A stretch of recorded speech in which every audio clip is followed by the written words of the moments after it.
Hello everyone, and welcome to another live stream here. So a few days ago, or I guess over the weekend, put out a video on Quasimodo by Charlie Parker. And so I thought I'd talk a little bit about note choices today and go over some of the tones that Charlie Parker chose. So we're going to be looking at transcription of his, and I have a link in the description to the book that I'm referencing here. So if you do enjoy this talk, please click the thumbs up button and turn on notifications, subscribe, and join. So I'll have this live stream available for replay, at least for a little while.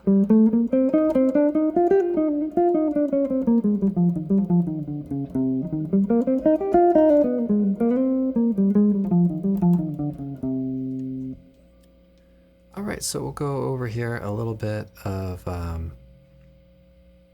the solo. Not going to necessarily do it note for note, but just give you some ideas of what's going on here. And so for part of this, I may use a little bit of the MIDI neck as well, but that kind of forces me to pluck every note so that it comes through. But I think that might be kind of helpful. Okay, so we have the start of the solo here, and you see above we have this E flat major 7. So let's just start with that.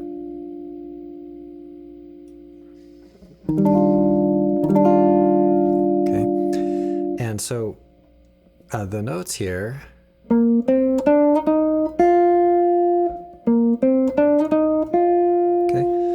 Going right up the scale from the B flat and then landing on the F,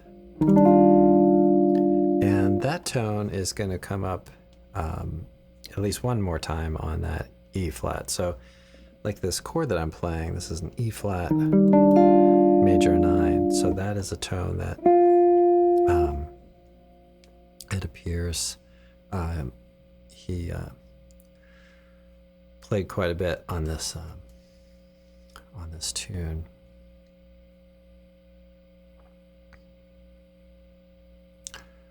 All right, so let's kind of scan around, make sure I'm in the right place here again.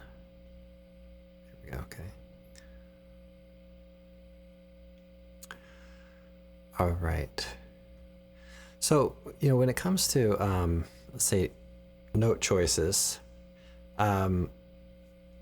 Obviously, or maybe it's not obvious, but playing in a key or playing part of a scale kind of makes sense, right? And what we had before was kind of stepwise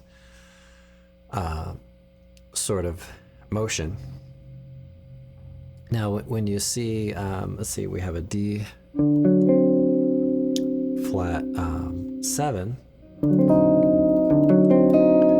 Flat 9s, we'll play that here. Okay, and then let's look at some of the note choices here. So we have, okay. So you can break this up into different triads. So we have E flat major triad.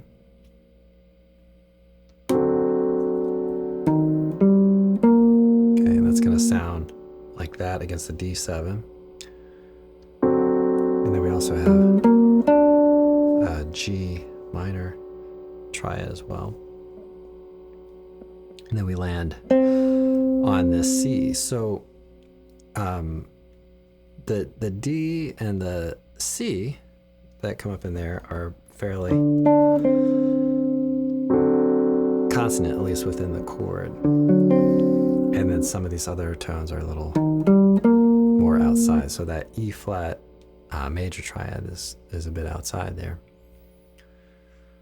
Moving over here to try to remember to kind of outline some of these things so you can see what I'm talking about.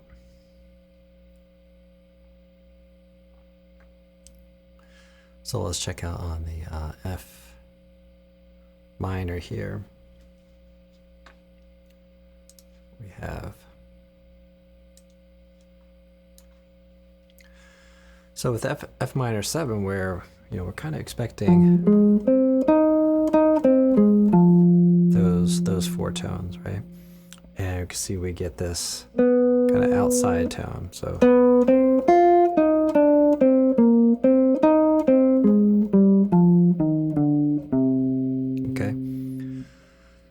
so that's a little bit of a concept that you might try. Play something a little bit outside or right on that first beat.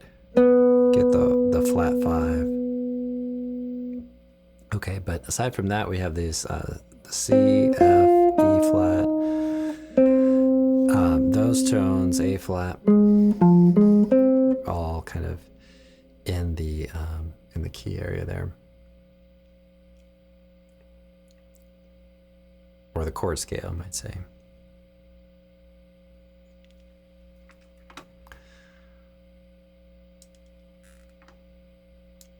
All right, so let's see what we have next here.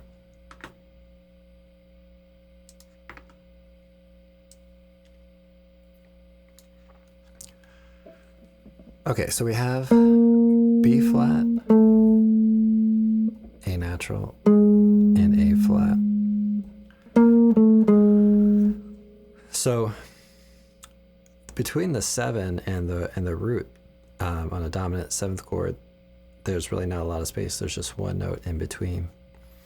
And so you might try to think about this as something that connects or passes through to the flat 7.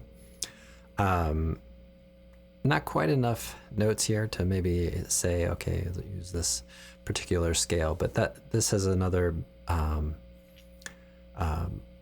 suggestion here that you look into the some of the bebop scales. So for example, like a B flat,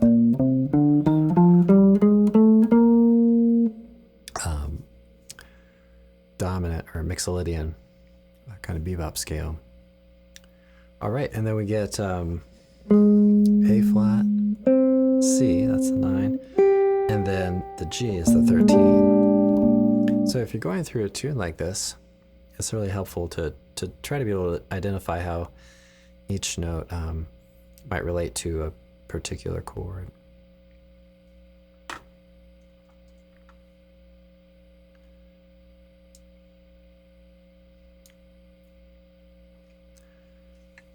Okay, so earlier we talked about the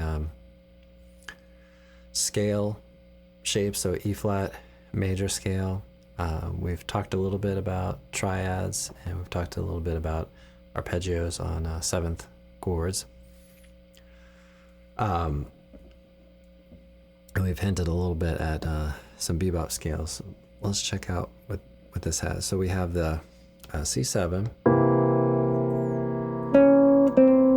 Just kind of surveying these notes here. Okay, let's see where that goes from there.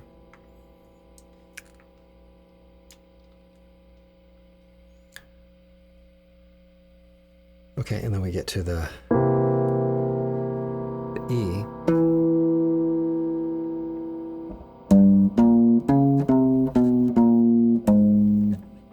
Okay, so we have these note choices, but we also have sort of the idea of like when they happen, which is significant. So we see that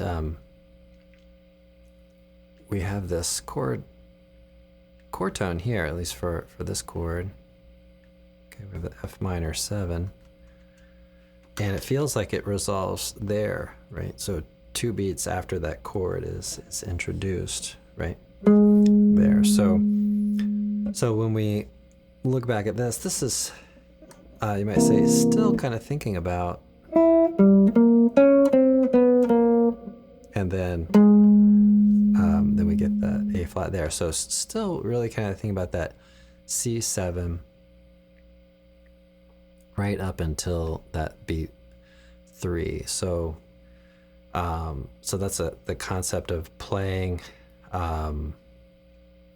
playing kind of over the bar line. You can do this sort of in either direction. So you can delay a chord resolution, or you can play a chord, or suggest a chord ahead of time as well. So it's sort of the opposite of that. Okay, so in this case, it's kind of like a delay on it. And then the scale that you might point to there is another one of those bebop type scales. So we say C Phrygian dominant.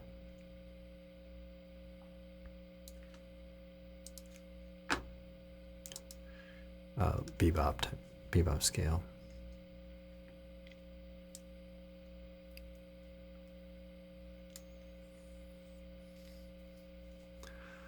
All right, so we have this B flat 7. Okay, we have the 9 there. Okay, so just kind of 13, flat 7. Again, I'm not going to go through every one of these notes, but okay, and then we get that flat 9 on there. So if you're working through scales and that kind of thing, one scale to work on here is the harmonic major on E flat, but then you're kind of playing it from the B flat, so kind of a mode of the E flat harmonic major there.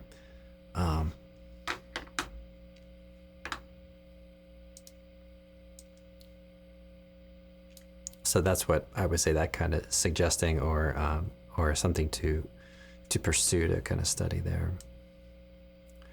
All right, and this kind of sets us back to something very similar to where we started, something pretty similar to the melody as well. Okay, so we have, so this little bit of a passing tone there, and then we have the landing on that, the 9 of that chord with that F again. So it's significant, to think about how often he's playing that particular tone. So if you like that sound, then you can use this in your own playing.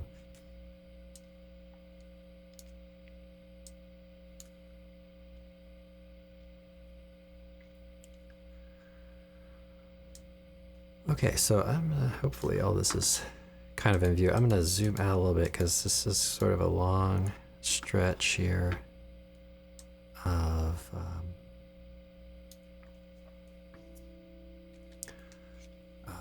tones, and they're all fairly connected. So so we're looking at this passage all through here. So if we were to kind of compile all of these notes and just kind of take a look at them, we might again think about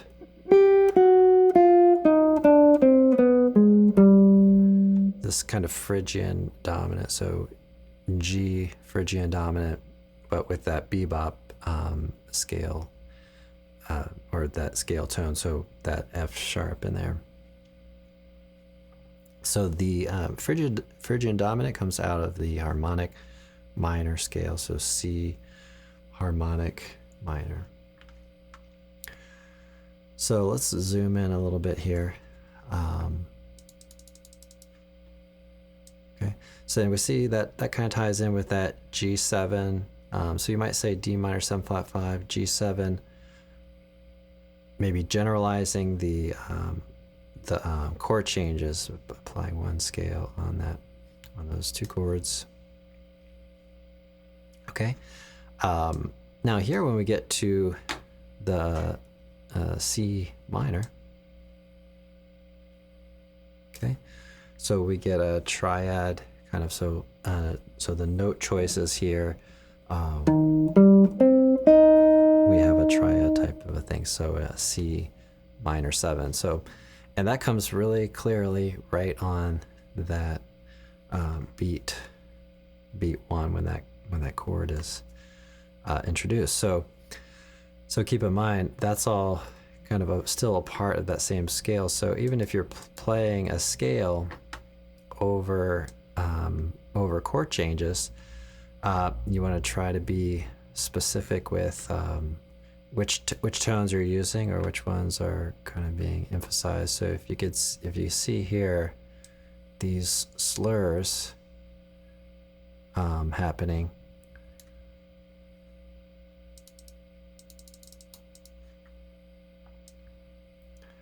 we have the G7. So we have, I'm going to pluck each one so that we can see them on there. So we have those two, and then we have, okay, again, the chord tone on the beat there.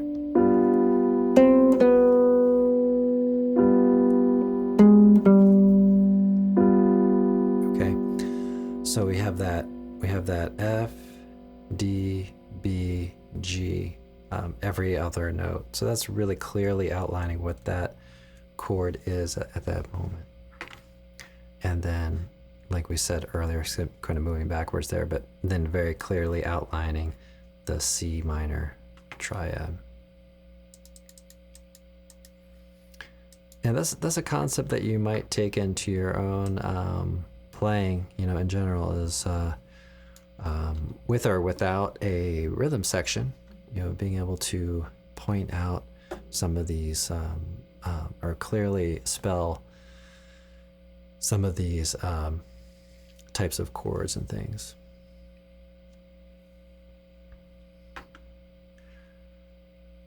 Okay, so here,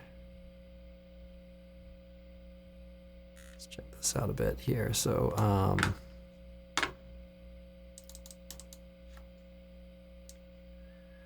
zoom into this. So we have the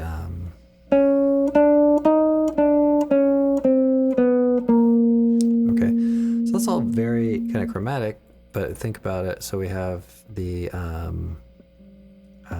C sharp root. Okay, now with that tone there, we might say, could still be thinking in terms of the Phrygian dominant sort of bebop scale, this time on D7.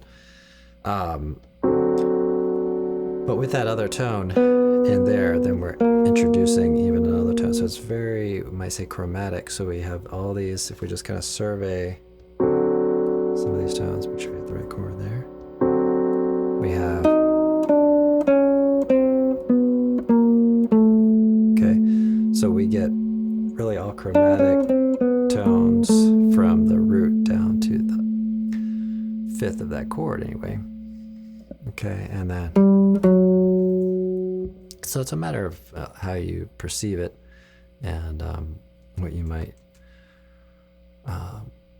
think or how relate it to your own concept of things.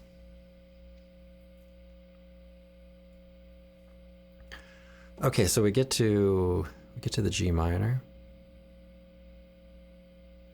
Let's check out these tones. So we've got, okay, this basically A minor triad on the G minor.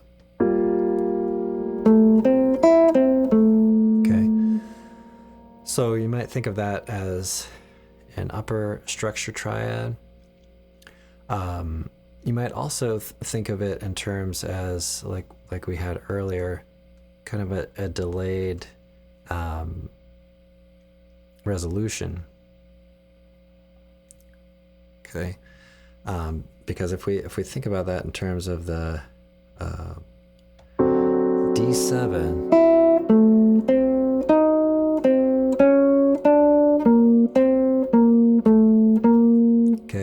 get the 9 and the flat 9. Okay. Another little concept too that you might take away from some of these is to superimpose other chord changes. So you might have like an A minor, and then to a D, to a D7, and then you could kind of implant those, if you will, sort of get those kind of situated in there. All right, and then let's take a look at this. So if we have a G minor, back to our G minor 7. Okay, that's pretty fitting. The tones on the 1, or the 3, and the end of the beat are non-chord tones, but that's okay. Then we get, okay, so that's pretty clearly that beat 4 there. Pretty clearly G minor.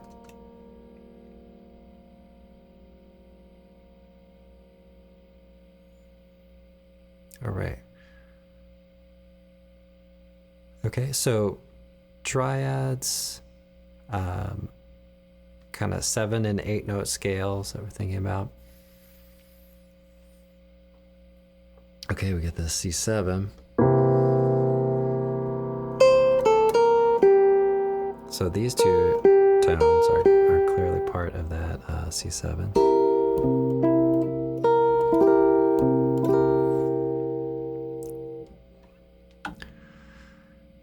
All right, and then we have the F7.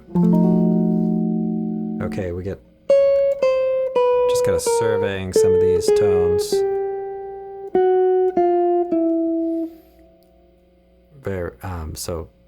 Very obviously chromatic through here. Right, so we have this F7, and we're getting, again, just surveying, I'm not really playing this. Okay, so all half steps all through there.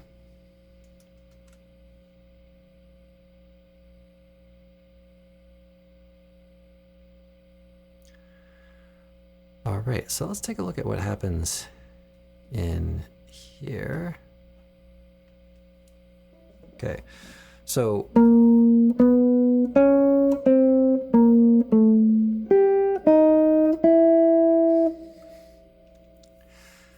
so all of that, you might continue to relate all of that to the F7, and we get this really, really delayed resolution to the 5th of the B flat.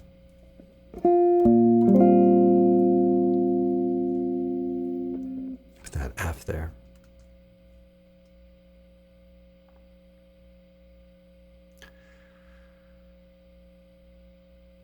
Okay, so here we see C minor triad.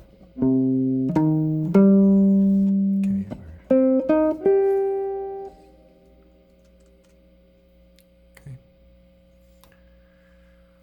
and just kind of overlapping here into this. So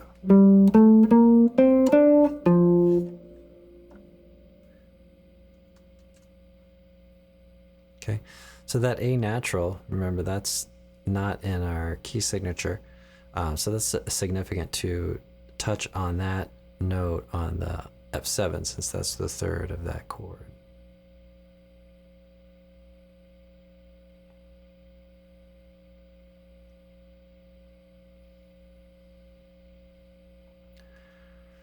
All right, and then looking through here,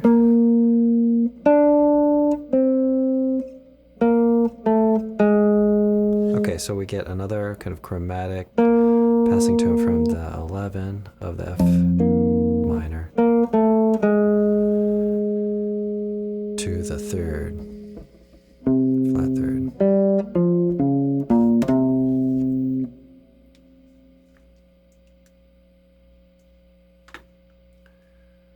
All right, and then these two tones go above and below, so kind of encircling that tone. That tone is the fifth of the F minor.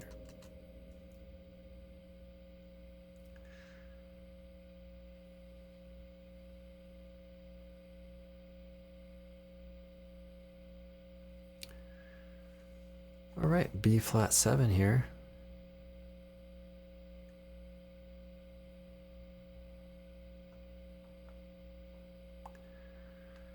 So let's see what's happening here. So we have, just kind of again surveying some of these tones. Okay, so these, those tones are, I might say, altered. So this is really very altered through there.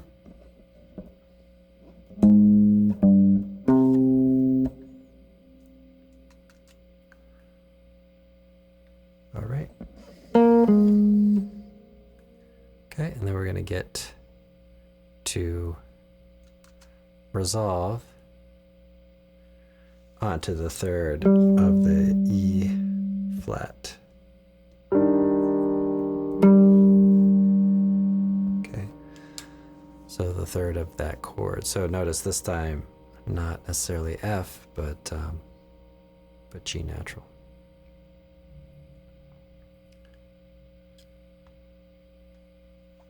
All right, everybody. So I believe that's the first half of the form. Oh, sorry, I missed your.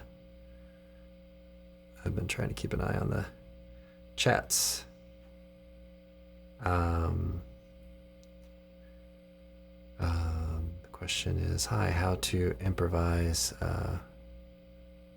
bebop? Well, sorry for the delay on answering or reading your question, but hopefully this talk will give you some insights on that. So one of the first suggestions, I don't know where you are with everything, but one of the first things is to listen a lot to it and try to get a sense for the the dialect of it, or sort of the way that it sounds, or the way it's a little bit like language, sort of how it's kind of spoken, and try to transcribe it and transfer it onto your instrument. So that would be my first suggestion, is to listen and emulate, try to bounce back and forth between those levels. Like we said here, get to know how notes relate to chords, and then how chord progressions move from one to the next, and get an idea for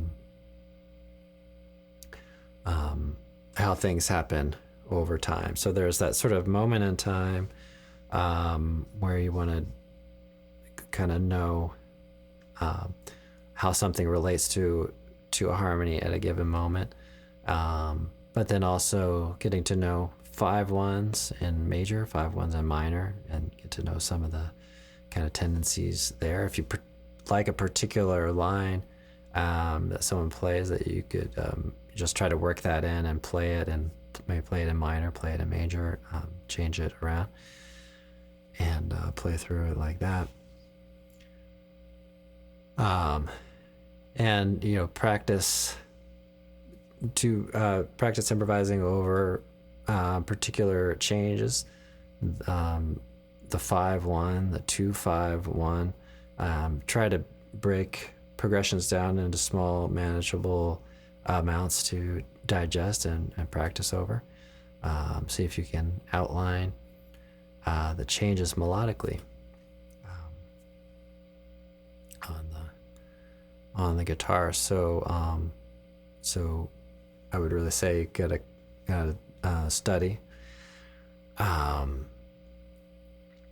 both orally, and also just know the instrument well, and understand some of the theory and all that, to help navigate everything.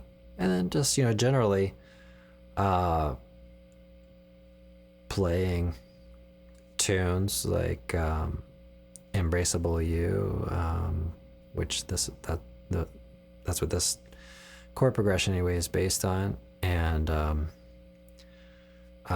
rhythm changes, blues, other tunes that played at the time, Cherokee, Back Home in Indiana, among others. So, try to get really good at those tunes and listen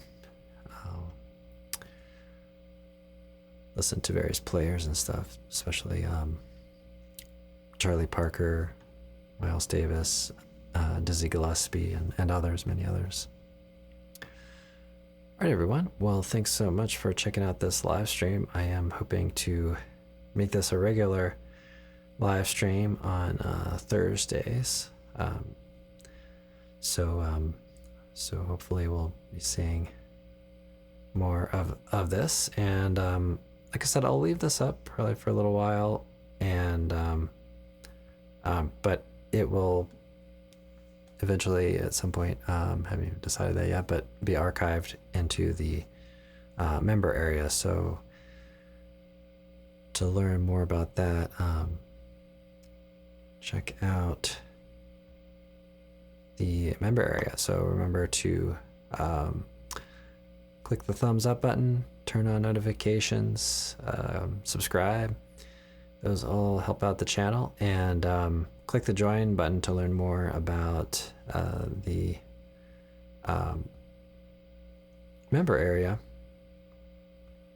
And I'm still in the process of this, but I'm consolidating some of the old talks that I've done into just one member tier. So there's quite a lot of material available, and if you do join and have any trouble finding anything, let me know. But I've been putting the playlists up on the on my website, fretprince.com, so sure to check that out too, and check out the podcast. So I am recording audio of this, and I will have this up on the podcast. Check out Jim Ellis, Fret Prince. There's one of older version of that, which I've kind of discontinued. I don't think you can even find anything there, but there's a newer podcast out, so be sure to check that out. Thanks, John. Thanks for your ongoing support and encouragement. I'm glad you like the visuals and everything, and you're welcome for sharing. All right, everybody. I'll see you all in the next one.